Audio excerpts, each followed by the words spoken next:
Saya ucapkan selamat pagi, Ibu Bapak Wali Murid SMP Dian Bangsa yang berbahagia.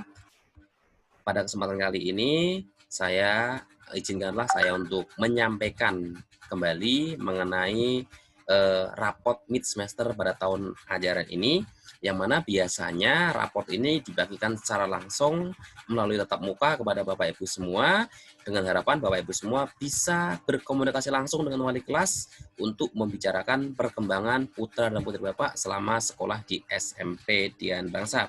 Akan tetapi karena saat ini sedang ada pandemi wabah COVID-19, sehingga hal itu tidak mungkin kita lakukan, sehingga jalan terbaiknya adalah membagi rapot secara online. Baik Bapak Ibu semua, pada kesempatan kali ini saya akan menjelaskan, mengingatkan kembali mengenai memahami rapot mid semester pada tahun ajaran ini, yang mana rapot ini pada dasarnya sih hampir sama dengan rapot-rapot sebelumnya, namun ada perbedaan di bagian penilaian.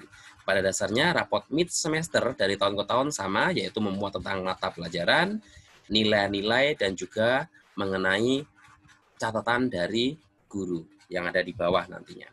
Baik Bapak Ibu yang berbahagia, tujuan dari pemberian rapot ini kepada Bapak Ibu semua adalah untuk mengingatkan, untuk memberi gambaran kepada Bapak Ibu semua mengenai prestasi yang telah dicapai oleh putra dan putri Bapak Ibu semuanya selama pertengahan semester 1 tahun ajaran ini. Nah, di dalam rapot ini Bapak Ibu terdapat bagian yang namanya ada mata pelajaran, KKM, kemudian KD. Apa itu KD? Nanti akan saya beritahukan kepada Bapak Ibu semuanya. Baik Bapak Ibu yang berbahagia, pada kesempatan kali ini saya akan memberitahu mengenai KKM. Nah, KKM ini Bapak Ibu saya ingatkan kembali bahwa KKM itu adalah batas nilai paling minimum. Ya, batas nilai yang paling minimum yang harus dicapai oleh seorang siswa. Ya, tentunya kelas 7 sama kelas 9 KKM-nya berbeda. Begitu pula dengan kelas 8. Setiap jenjang kelas memiliki KKM yang berbeda-beda. Nah, contohnya ini dalam pelajaran agama Bapak Ibu. Dalam pelajaran agama ini KKM-nya 70. Dalam pelajaran yang lain, dalam pelajaran apa misalnya ya, bahasa Inggris KKM-nya 72. Artinya apa? Artinya dalam pelajaran agama ini ya, artinya apa? Artinya bahwa siswa tersebut harus mencapai nilai paling kecil, yaitu 70. Dalam hal apa Pak? Segala hal. PS, PR, dan sebagainya. Nah, ini adalah sebuah contoh Bapak Ibu.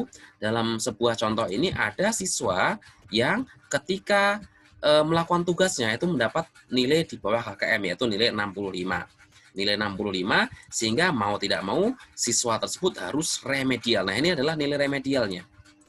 Nilai remedialnya, nah dia dapat nilai lebih tinggi dari ulangannya, sehingga nilainya ditulis di KKM. Berapapun nilai remedialnya Bapak Ibu, misalnya nilai remedialnya sampai 100, maka yang ditulis adalah sesuai dengan KKM-nya nanti di rapot. Walaupun nilainya 90 ya ditulis sesuai KKM, KKM-nya 70, 70. Walaupun nilainya misalnya masih kurang, masih 30 misalnya remedialnya, maka mau tidak mau siswa tersebut harus terus melakukan remedial. Supaya apa? Supaya sampai tuntas dan mencapai KKM. Memang apa resikonya kalau nggak mau remedial? Resikonya kalau nggak mau remedial adalah nanti ketika dinilai akhir semester, maka nilai rapotnya itu juga di bawah KKM ya. Baik Bapak Ibu, itu mengenai KKM, intinya adalah KKM itu adalah nilai batas paling bawah yang harus terpenuhi, yang harus dicapai siswa dalam segala aspek penilaian. Bapak Ibu yang berbahagia, di sini dalam rapot semester 1 ini, dalam pertengahan semester ini, ada keterangan KD. KD itu apa? KD itu singkatannya adalah kompetensi dasar. Kompetensi dasar itu apa? Kompetensi dasar itu adalah kemampuan dasar yang harus dicapai oleh siswa. Ini ada 3 kemampuan dasar, paling banyak di pertengahan semester ini. Nah, di sini ada nilai P, P, dan ada nilai K. Nah, KD1 nilai P artinya apa? Artinya itu adalah kompetensi dasar 1 nilai P, pengetahuan P. Yang di sini kompetensi dasar 1 nilai K. K itu keterampilan.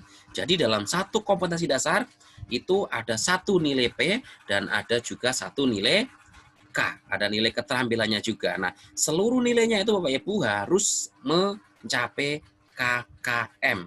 Nah, ini kalau misalnya sudah di remedial, maka akan mencapai KKM. Nah, Bapak Ibu yang berbahagia, selain ada nilai P, pengetahuan, dan juga ada nilai K, ada juga rata-rata. Namun sebelum bicara rata-rata, ini saya memberitahu dulu dari mana nilai P ini diperoleh.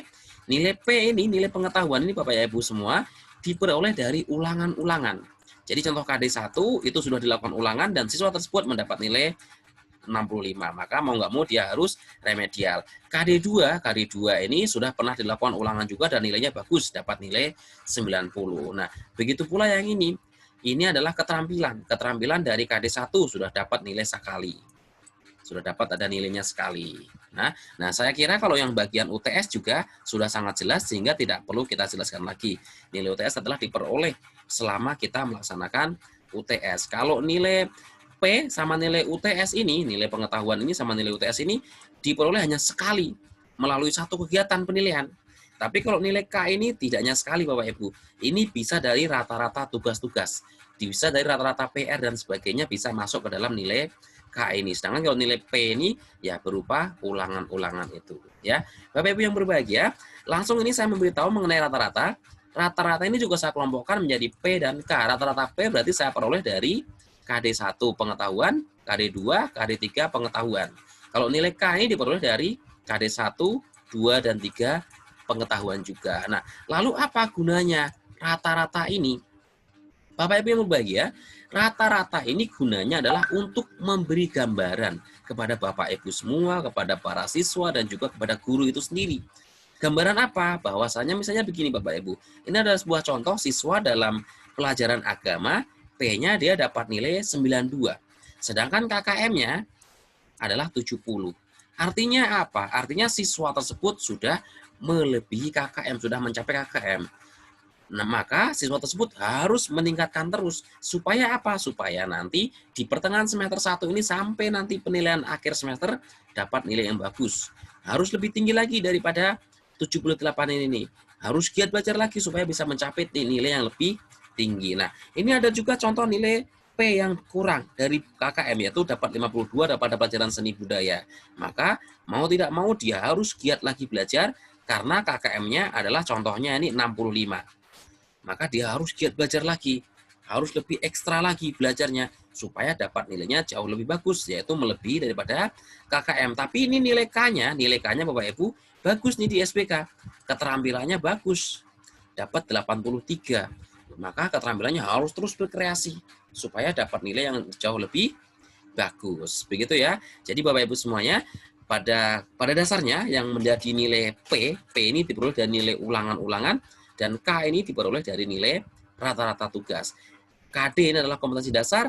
Kompetensi dasar itu diukur melalui pengetahuannya dan juga diukur melalui keterampilannya. Semua nilainya harus melebihi KKM. KKM yang paling tinggi pun nilai yang diperoleh saat remedial memperoleh nilai yang tinggi pun maka ditulisnya sesuai KKM. Ketika nilainya paling rendah pun harus mengejar supaya dapat mencapai KKM.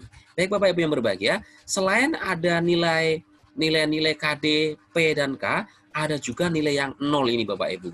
Nah, nilai 0 itu artinya apa? Sudah saya notkan di bawah ini, bahwasanya nilai 0 itu dikarenakan peserta didik belum mengikuti penilaian, segera hubungi gurunya untuk melakukan susulan. Artinya Bapak Ibu, nilai 0 ini Bapak Ibu itu adalah bukan nilai murni. Ya, bukan nilai murni. Nilai 0 ini adalah hanya semata-mata memberitahu kepada Bapak Ibu semuanya bahwasanya sebenarnya itu sudah dilakukan penilaian pada kegiatan ini. Contoh ini sudah ada remedial misalnya kalau yang siswa yang seharusnya remedial tapi tidak mau remedial maka dia dikasih nilai 0. Nah, contoh seperti ini. Ini sudah ada dalam SPK ini sudah ada penilaian juga.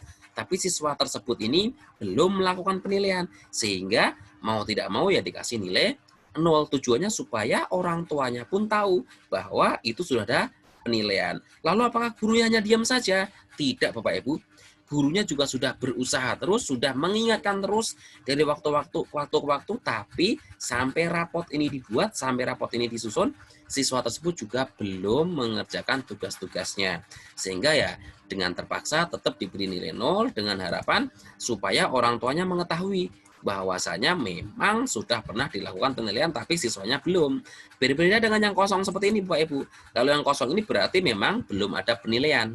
Tapi kalau yang 0 ini berarti sudah ada penilaian tetapi siswa tersebut belum melakukan tugas-tugasnya dengan Baik, ya baik Bapak Ibu semua yang berbahagia. Selain ada nilai-nilai tadi, di dalam rapot MIT juga ada catatan. Saat ini catatannya masih saya kosongkan ini. Nanti di setiap siswa pasti ada catatannya. Dengan harapan dari catatan itu siswa sudah membaca, lalu siswa memahami dan siswa harus berubah dirinya. Berubah dari perilakunya, dari pola pikirnya, dari sikapnya. Yang awalnya belum rajin harus menjadi lebih rajin.